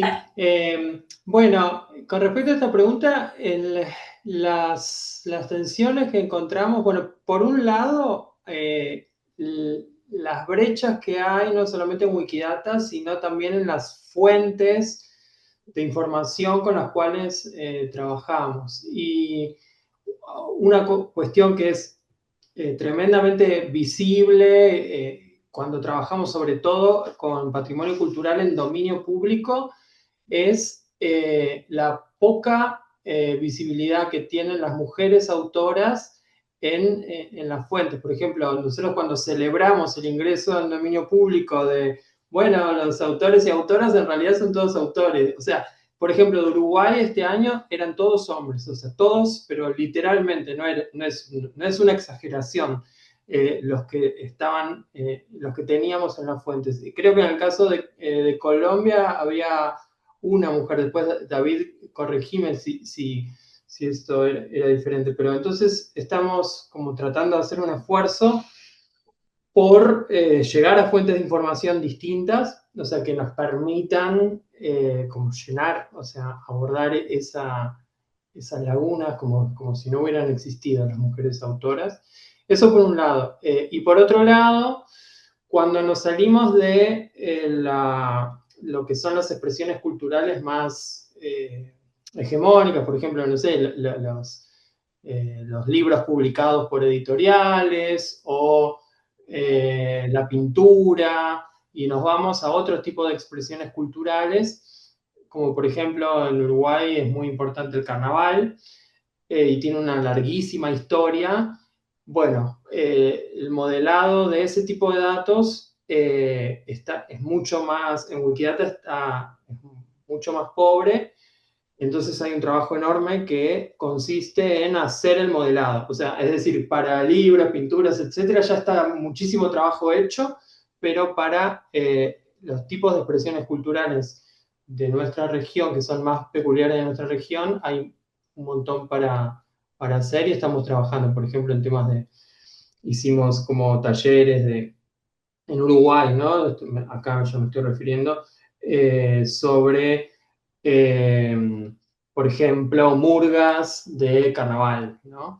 Y pensando ese modelado, ¿qué debería tener un ítem de una murga de Uruguay? Pero bueno, esos son desafíos. Esta pregunta me parece que encontré esos desafíos, ¿no? Por ejemplo, David nos dice que en Colombia este año entró una mujer en el dominio público y que en Colombia tenemos el 4% de mujeres autoras en dominio público. Y bueno, yo aquí sí ya le quiero abrir el espacio al público, pues acá si hay gente que tenga preguntas o desde allá online, si hay alguien que quiera preguntar algo. Yo creo que Jeffrey. ya ahora sí, pues sobre la integridad de la información, dice, le pregunto, para Eder, yo lo digo en español y usted lo dice en portugués. Dice, ¿existe situaciones similares en otros países de América Latina, especialmente además de Brasil? ¿Cómo a qué te refieres? ¿Como a dictadura? A la o- dictadura brasileña. Una iniciativa similar. Sí, o quieres contar sobre iniciativas similares. Sí. Exactamente. Oi, Eder, aqui tem uma pergunta para você. Se na América Latina tem iniciativas similares da lista de mortos e desaparecidos do Brasil. Eu não tenho, dentro da Wiki, eu não tenho notícia, a não ser o projeto da Wikimedia Colômbia, né? Mas é um produto, né? Um site, um produto visual com outras, com mídias e tudo mais. Eu não sei sobre uma lista em específico.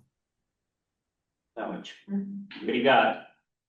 El otro, Espera, No. ¿está claro lo que es la respuesta? Sí. Ah, perdón, es que me sí, no, sí, seguro.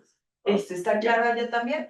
Y alguna otra pregunta del público. Jeffer, vamos a darle la oportunidad a otra persona si quiere preguntar o si quiere Yo comentar. pues, tal vez tengo una pregunta, no sé si para los panelistas o en general, por desconocimiento mío propio, y es para armar algo en Wikidata, como una Wikipedia para editar, pues debe tener fuentes de como cada cosa que uno ponga, soportarlo como fuente, cómo funciona o si hay una equivalencia así en Wikidata. Porque claro, la base de datos que tiene Eder, pues está soportada por otras bases de datos. Los otros dos proyectos pues no están como editando activamente Wikidata hasta donde sabemos. Tal vez se les puede hacer eso. Pero me gustaría saber cómo es, como si, cómo se hace eso, si es necesario, por ejemplo, para un proyecto de víctimas de ejecuciones extrajudiciales, se tendría que citar cada auto para cada dato o para cada entrada, poner una serie de citas, o sea, cómo se hace eso, porque la verdad no tengo ni idea. Bueno, entonces yo te lo contesto desde el proyecto que venimos haciendo desde el memorial. Hay que hacerlo, como ya lo dices, porque claro, yo esto voy a decirlo muy a título personal y para mí Wikimedia es hoy por hoy de alguna manera como un cierto repositorio de verdad, por decirlo así, porque tú todo lo que escribas en Wikipedia, Wikidata, etcétera, tiene que estar soportado con referencias, ¿cierto? Entonces, para nosotros, por ejemplo, en el proyecto que estamos haciendo de víctimas desaparecidas, en el marco de falsos positivos, nuestras referencias son los autos de la JEP. Entonces, cada vez que tenemos una declaración sobre un dato, en un ítem específico en Wikidata, cada declaración está soportada por el auto específico en donde eso se está referenciando. Entonces, nosotros enlazamos esa información o ese auto a cada una de las declaraciones que sumamos en los datos que estamos, digamos, compartiendo en Wikidata. En el caso de Jorge, cuéntanos cómo funciona para ustedes. Sí, bueno, también iba a comentar eso mismo, que cada dato tiene su propia referencia. Por ejemplo, no sé, en los casos nuestros, por ejemplo, fecha de nacimiento o lugar de nacimiento y muerte de cada autor o autora. Bueno, lo tomamos, por ejemplo, del catálogo de la Biblioteca Nacional de Uruguay, donde hay muchos de esos datos. Entonces, pero a cada dato se le pone. Y bueno, y a veces lo que ocurre muchas veces es que hay distintas fuentes que tienen distinta, por ejemplo, fecha de muerte de un autor. Entonces se ponen ambas, por ejemplo, hay dos fechas de muerte distintas y no se sabe cuál es la real. Entonces se ponen las dos y cada una se le pone su respectiva referencia. Si hay una que es más sólida que la otra, además se le puede indicar que ese dato es el preferido, ¿no? O sea, que tiene más peso de alguna manera que el otro. Entonces son datos estructurados, pero permite mucha sutileza y siempre respaldado en referencias. ¿Alguna otra pregunta, comentario? Aquí, online. Espérate.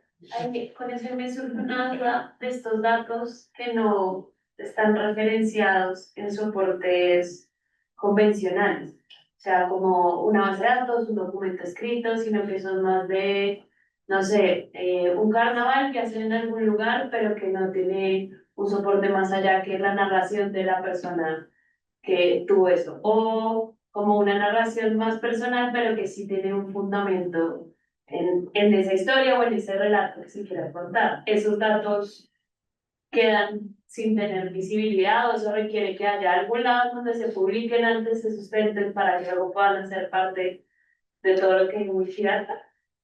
o cómo se combate como ese sesgo a solo los datos soportados. Yo creo que Jorge nos puede ayudar con esa pregunta. ¿La escuchaste? Sí, sí, bueno, esas son ya peleas internas dentro del propio movimiento Wikimedia de hacer menos rígido esta cuestión, ¿no? O sea, hay distintas como formas de pensar el tema de las referencias y bueno, quienes estamos los que pensamos que habría que ser más flexibles, admitir distintos tipos de fuentes, por ejemplo, que se puedan, por ejemplo, referenciar con blogs o con videos de distinto tipo o con fuentes de eso, que no sean como las más clásicas, pero bueno, es una discusión grande que nos tenemos que dar también entre la comunidad que hacemos esto, ¿no? O sea, el principio está bueno que esté referenciado, que no, o sea, porque esa es la manera de evitar la desinformación y todo, pero también hay que encontrarle la vuelta porque si no muchas cosas quedan fuera. Claro, y justamente las voces de muchas veces, por ejemplo, el sur global, por lo que dices, porque mucha de nuestro conocimiento en muchos momentos es oral o no pasa siquiera muchas veces por lo escrito, entonces también cómo darle valor a ese conocimiento que se transmite de otras maneras, ¿cierto? Que es lo que tú acabas de decir. Entonces, eso es una atención propia dentro del movimiento y dentro de las plataformas. Bueno, yo creo que no quiero que nos extendamos más del tiempo que hemos acordado para esto. Quiero pues darles las gracias nuevamente a nuestros invitados, a Ana, a Eda, a Eder, a Jorge. Muchas gracias por haberse conectado y a pesar de tanta diferencia horaria para ustedes. Además ha sido un espacio súper bonito, enriquecedor, hemos encontrado, si se dan cuenta, un montón de diversidad dentro de los proyectos, ¿no? Y es lo mismo que va a pasar acá en el laboratorio, porque estos proyectos que les mostramos hoy dialogan directamente. El primero es un proyecto que vamos a incubar acá, el segundo es un proyecto que también estamos incubando en Datosfera, pero hablando más del dominio público colombiano, y el tercero es un proyecto que dialoga con nuestro proyecto en Colombia sobre víctimas.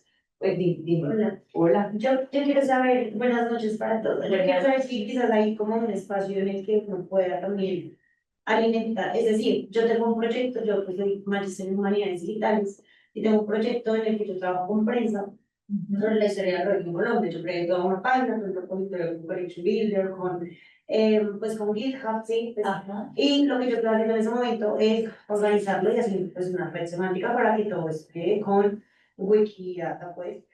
Pero digamos que también, como yendo por el lado de la pregunta que tú hacías, por ejemplo, hay muchas cosas que no están documentadas, porque, por ejemplo, eso pues está en el periódico, es algo que no, pues que no está en la web, no está en internet, y además yo pues tendría que yo empezar a crear pues las propiedades de estos eventos, de estas entidades, ¿sí? Y por otro lado, pues he visto cómo lo puedo hacer generalmente con SQL y cómo puedo descargar todas estas entidades con un código y pues con el código que ya existe para poder hacer esta conexión de la red semántica. Pero pues por más tutoriales que he visto o sea, yo sé cómo se maneja, sé cómo se crea, pero no encuentro la forma pues como de hacer esta conexión, ¿sabes? Claro. Entonces digamos que una de las cosas también por lo que participo en estos espacios es saber si puedo cómo lograrla o tener como una identificación no sé si de pronto también se puede, o como que no pueda preguntarle a alguien cómo se hace. Claro, pues mira, en este momento la idea del laboratorio, pues sí parte mucho como de los proyectos que en este momento les comentamos, pero por supuesto que también están bienvenidos a aquellos proyectos que tienen así como preguntas. Si quieres venir a la próxima sesión y contarnos un poco más, y la pregunta tuya sobre interoperabilidad, o sea, cómo hacer que tu red semántica, lo que tú estás construyendo sea interoperable o sea migrable, por decirlo así, a Wikidata, ¿cierto? Entonces, ese pues, o sea, obviamente también es un reto interesante para nosotros Y si quieres, ven a la próxima día para ver qué es lo que tienes y si se Sí, igual yo me me ayudas. sigo ahí cacharreando llorando. La verdad es que estoy tratando también como de, pues a propósito de estos agentes, no sé qué, pues saber cómo, saber si puedo hacerlo automatizado Claro. con, pues digamos que con los ITs que ya están listos y que ya, por ejemplo, no sé, digamos que la derecha, ¿sí? Entonces pues ya hay un proyecto de la derecha, o la derecha pues es una entidad, entonces eso ya sé, como que ya sé que tiene un identificador único y que puedo pues enlazar. Claro. Ahí el reto es, bueno, ya sé que tengo que crear algunos JSON en el GitHub para poder hacer eso, ya, o sea, digo, sí, pero no tengo como toda hasta el final, no, Sí, te falta no he logrado, o sea, No, sí, ve, y mira, Exacto. lo revisamos. Entonces, bueno, pues nada, ahí está también para escanear la participación del evento, como comentar, dejarnos sus comentarios. Sé que tuvimos nuestros problemas técnicos, siempre hay como unos retos cuando hacemos eventos híbridos que eventualmente estas cosas pasen. Nunca habíamos presentado un video y se nos ocurrió que podía ser una buena idea. Bueno, en la próxima que lo hagamos esperamos depurar la metodología y así para todas las sesiones que vienen. Las sesiones siguientes de aquí en adelante, cada 15 días, son virtuales, ¿vale? Entonces, cualquier persona desde donde esté, nos vamos a conectar y la idea es esta, poder estar ahí colaborando. David dice, ese proyecto... solamente A ver, espérate, Jeffer, David te pregunta, recuérdame mi nombre. Sara, Sara. David Ramírez, Sí. Ah, mira, que fue tu alumna. Bueno, No, David, que aquí cómo se tienes una expresa. responsabilidad. Mira, que Sara. Ayer me escribió. No, ella te escribe, David. Sara te escribe y te cuenta. Listo. Entonces, pues nada, muchas gracias a todas, a todos por conectarse, por estar aquí. Aquí tenemos unos muffins deliciosos, cafecito, bueno, pues ya es tarde para el café, pero aromático y cosas. Entonces, por acá nos quedaremos compartiendo y para ustedes allá un gran abrazo. Muchas gracias nuevamente por conectarse a Muito nuestras obrigado, Eder. invitadas. Obrigado, Eder. Muchos abrazos, Jorge, también para ti, para Eder. Abrazos.